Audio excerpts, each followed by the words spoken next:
Practice set 28 chapter का name है indices, और यहाँ पे देखो सिंप्लीफाई करने बोला है।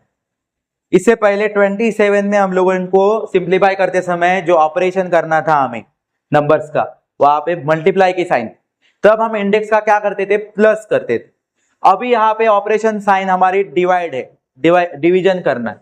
तो जब भी डिवीजन रहेगा तो आपको इंडेक्स का माइनस करना है, आपको इंडेक्स का क्या करना है, माइनस करना। क्लियर है? मल्टीप्लाई था तो प्लस करना है और डिवाइड रहेगा तो माइनस। क्लियर है? तो यहां पे सेम टू सेम आपको बेस देखना है। पहले क्वेश्चन को रीड करते हैं। a⁶ divide by a⁴। Base same है तो बेस लिखो, एक बार लिख दिया। बेस सेम रहेगा उसको आपको क्या करना है, एक ही बार लिखना है। लेकिन इंडेक्स जो है ओके, उनको क्या करना है, माइनस करना है। लेकिन इंडेक्स को सीक्वेंस चेंज नहीं करनी है। जैसे पहला इंडेक्स क्या है, 6, तो 6 लिखो। दूसरा इंडेक्स क्या है, 4। ये क्यों बता रहा हूं, क्योंकि आप आगे के क्वेश्चन में देखोगे तो वहां पे आपको पता चल जाएगा कि ये मैं क्यों बता रहा हूं। आपको इंडेक्स में पहले 4 नहीं लिखना, कैसे भी करना नहीं है। आपको पहले वाले बेस का ही इंडेक्स पहले लिखना है, फिर दूसरा लिखना और फिर माइनस करना।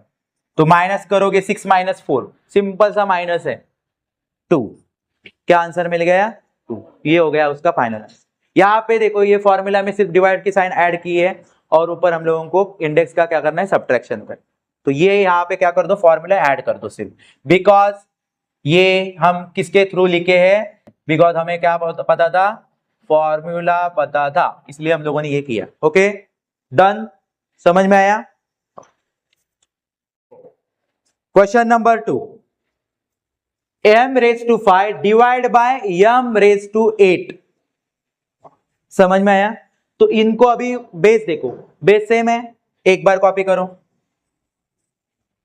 ओके m, इसका भी m है, उसको लिखो एक बार। और अभी इंडेक्स के ऊपर नजर होनी चाहिए आप। इंडेक्स है 5 और 8। तो अभी क्या करते हैं, बहुत सारे गलती, सीक्वेंस से क्यों लिखा ऐसे मैंने बोला, लिखो ऐसे बोला, क्योंकि आप क्या करोगे, 5 और 8 है, सब्ट्रैक्शन करने है, माइनस करना है, तो बिगर नंबर आप ऊपर लेने की आदत होती है आप। तो बोलोगे 8 पहले लेंगे और उसमें से 5 को माइनस करेंगे, तो आंसर 3 आ जाएगा। गलत। आपको इंडेक्स की सीक्वेंस चेंज करनी नहीं है। पहले कौन है, 5, तो 5 को ही पहले लिखो, फिर -8। समझ में आया। नॉर्मली आप जो सब्ट्रैक्शन करते तो बिगर नंबर को ऊपर लेते, स्मॉलर नंबर को छोटे लेते, नीचे लेते, लेकिन यहां पे वैसे करना नहीं है। यहां पे आपको जो पहले बेस का इंडेक्स है उसको पहले लिखो, आफ्टर वाले का आफ्टर लिखो। समझ में आया। ओके उसके बाद आपको माइनस कर, बेस लिखोगे और माइनस करोगे, तो माइनस करोगे तो आपको मिलेगा 3। 8 में से 5 गया, माइनस क्या आएगा, 3। बट अभी यहां पे बात आती है साइन की।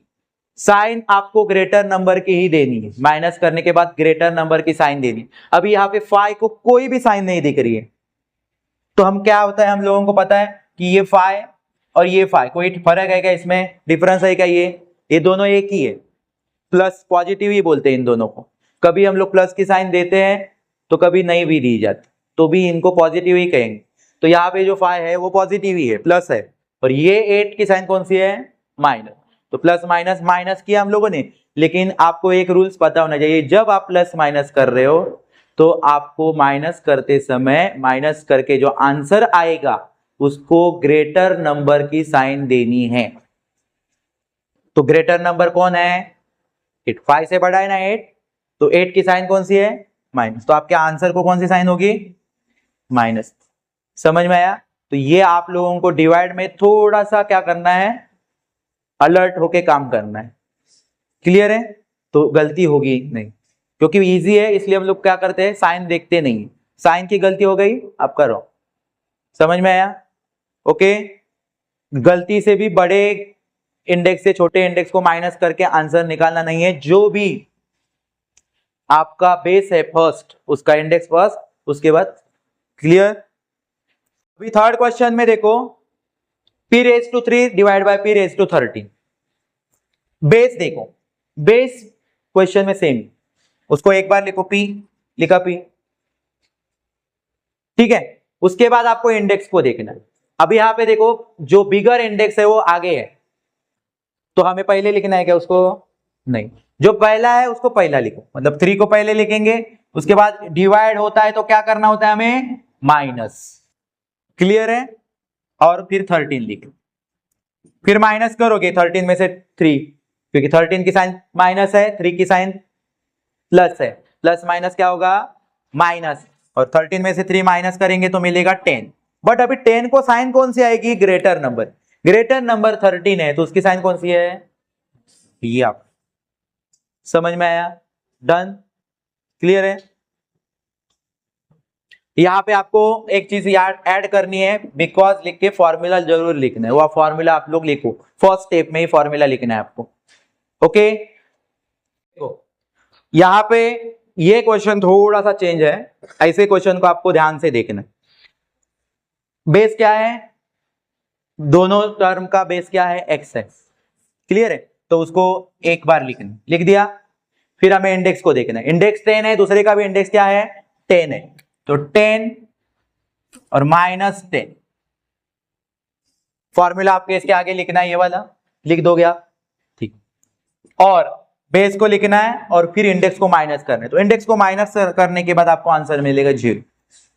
क्या मिलेगा? 0। 0 मिल गया। सो आपको ऐसे क्वेश्चन में जब भी आपको इंडेक्स का आंसर 0 मिलेगा, मतलब इंडेक्स माइनस करने के बाद 0 होगा, तो आपको इसका आंसर क्या लिखना है? 1। क्या लिखना है? आंसर 1। जब भी किसी का इंडेक्स 0 होगा तो आपको उसका आंसर 1 लिखना, ये भूलना नहीं। क्लियर है?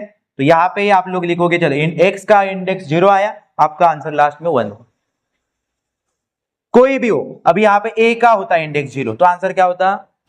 1। समझो 10 का होता, नंबर होता बेस की जगह पे, और उसका इंडेक्स 0 होता, आपका आंसर क्या होगा? 1। आपको जब भी 0 दिखे इंडेक्स में, आपका काम आंसर में फाइनल लिखते समय आपको 1 लिखो। समझ में आया? कुछ भी नंबर हो, कितना भी बड़ा नंबर हो, 1000 हो, अगर 1000 हो गया 1480 और उसका इंडेक्स 0 है, आपका आंसर क्या होना चाहिए? 1। ओके, क्लियर हुआ? तो आपको ये चीजें याद रखो, जब भी आप माइनस करके 0 आ गया तो लास्ट यहां पे ही छोड़ना नहीं है क्वेश्चन का आंसर, इसके लास्ट में 1 लिख के छोड़ दो। ओके, क्लियर है? अभी क्वेश्चन नंबर ये प्रैक्टिस सेट 28 का सेकंड क्वेश्चन है, फाइंड द वैल्यू। ओके, तो यहां पे क्वेश्चन देखेंगे, क्वेश्चन में आप लोगों को फर्स्ट के पावर क्या है?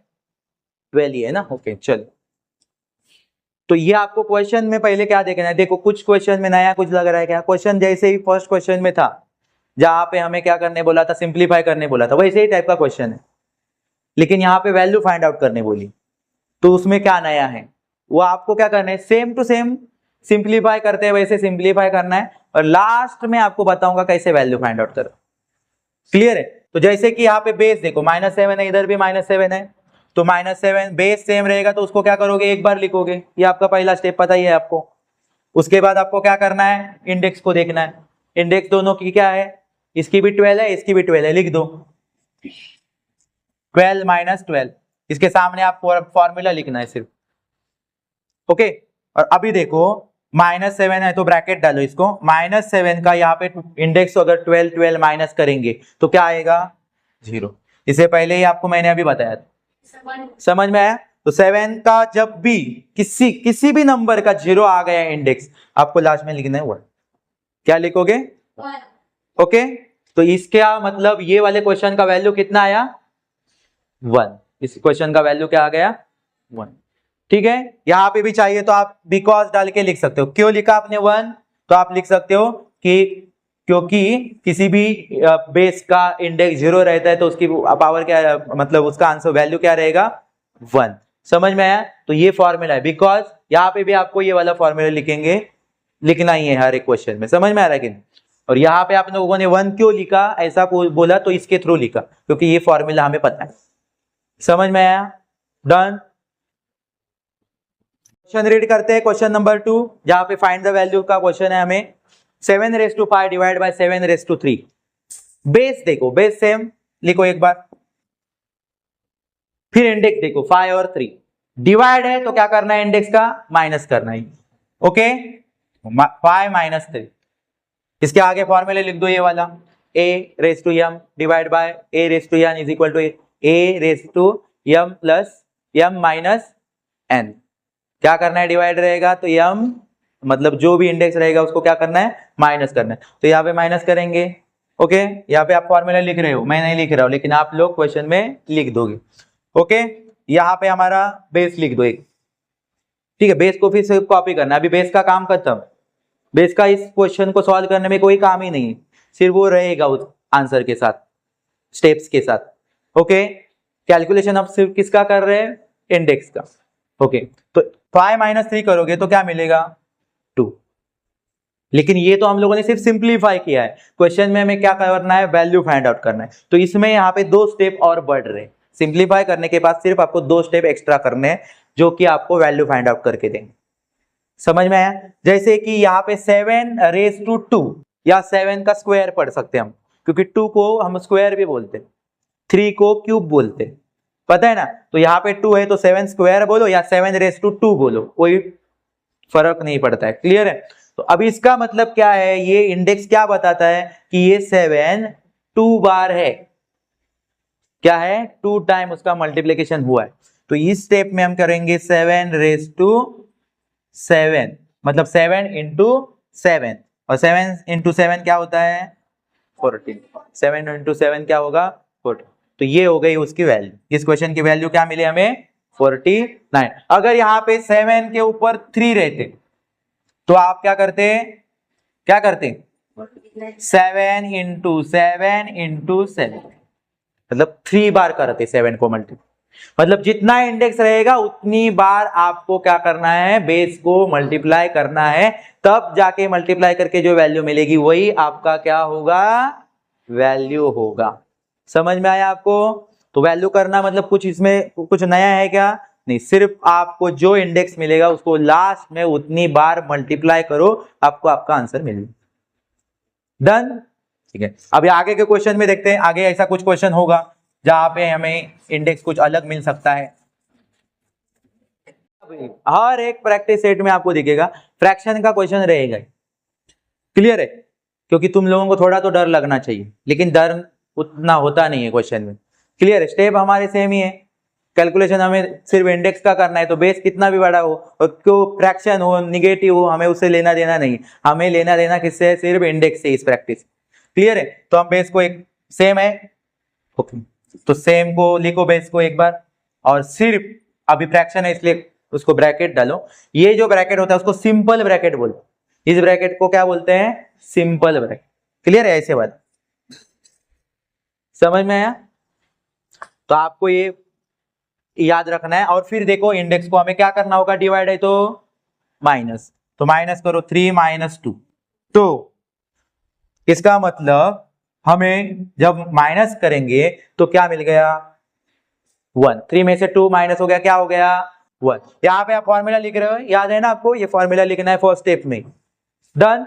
हाँ। अभी यहाँ पे एक ध्यान में देखो, 4/5 और यहाँ पे 1 है। क्लियर है? तो इसका मतलब अभी इंडेक्स 1 है, तो आप बोलोगे अभी 4/5 इंडेक्स 1 है तो 1 टाइम को कैसे मल्टीप्लाई करेंगे। तो ऐसे टाइप में क्वेश्चन का आंसर किसी भी नंबर का 1 से मल्टीप्लाई होगा। समझो 8 का मल्टीप्लाई 1 में होता है, तो आंसर क्या मिलता है हमें, 80 में। तो ऐसे में 4/5 का भी मल्टीप्लाई 1 टाइम होगा, तो क्या मिलेगा आपको, 4/5 ही तो मिलेगा। समझ में आ रहा है? किसी भी नंबर का मल्टीप्लाई 1 के साथ होगा तो वही नंबर खुद आएगा। क्लियर है? जैसे कि 8 का मल्टीप्लाई, मतलब अभी यहां पे समझो 9 इंडेक्स 1 आया, लास्ट में सिंप्लीफाई करते करते आपको 9 रेस टू 1 मिल गया, तो आप क्या लिखोगे इसका आंसर, 9। आपको क्या समझना है, 9 1 9। समझ में है? मतलब आपको कौन सी 2 चीजों को याद रखना है, जब 0 इंडेक्स आएगा तो क्या आंसर आएगा, 1, और जब इंडेक्स 1 आता है तो जो बेस है या जो क्वेश्चन है वही नंबर को लिखना। समझ में आया? समझो यहाँ पे 7 का आता, 7 का 1 है इंडेक्स, क्या लिखोगे, 7 ही लिखो। समझ में आया? कोई भी नंबर हो, कितने भी डिजिट का हो, आपको जब भी ऊपर 1 दिखे इंडेक्स में, आपको वही नंबर को लिख, समझ में आया? डन। तो ये दो चीजों में आपको थोड़ा सा याद रखना है, बाकी का सेम टू सेम वैसे ही करना है नॉर्मल। अब एक लास्ट क्वेश्चन बचता है इस प्रैक्टिस सेट का। देखो लास्ट क्वेश्चन, क्वेश्चन नंबर 5 है और सॉरी 4 है। तो अभी यहाँ पे देखो क्वेश्चन को रीड कैसे करेंगे, 4�7 divide by 4⁵। Okay, base same है और होगा ही सेम, क्लियर है? नहीं होगा तो आप बताओगे कि बेस सेम नहीं, मतलब प्रिंटिंग मिस्टेक। ओके, तो याद रखो ये। और यहाँ पे बेस को एक बार ही लिखना है, 2 बार बेस है सेम है तो इसको एक बार ही लिख दो, क्योंकि अलग अलग चीज है क्या वो लिखने के लिए 2 बार नहीं। फिर हमारा काम क्या है, डिवाइड की साइन है, साइन भी देखना है बीच की, उससे पता होता है कि प्लस करना है कि माइनस करना है। समझ में आया कि नहीं? तो डिवाइड है, इसका मतलब हमें क्या करना है, माइनस करना है। तो हम लोगों को किसका माइनस करना है, इंडेक्स का। 7 - 5, तो क्या मिला हमें माइनस करके 2। लेकिन अभी वैल्यू फाइंड आउट करनी है, तो यहाँ पे ही छोड़ देना नहीं है इसको। तो वैल्यू फाइंड आउट करते समय हमें क्या करना है, 4⁻², मतलब 4 का स्क्वायर है, तो इसी का मतलब 4 कितनी बार मल्टीप्लाई है, 2 टाइम। तो 4 4 जा क्या आएगा, 16। 4 4 जा कितना आ गया, 16। वैसे तो आपको स्क्वायर पता भी है, कुछ नॉर्मल नंबर तक आपको, मतलब कम से कम 10 नंबर तक तो आपको स्क्वायर आते होंगे। समझ में नहीं आते होंगे तो आपको क्या करना है, मल्टीप्लाई करना है 2 टाइम। स्क्वायर निकालना है मतलब क्या करना है, 2 टाइम मल्टीप्लाई। समझ में आया? सो ये इस तरह से आपका फाइनल, ये आपकी वैल्यू हो। समझ में आया? डन। यहाँ पे आपको क्या लिखना है, याद है ना, फॉर्मूला लिखना है ये वाला। डन। कोई डाउट?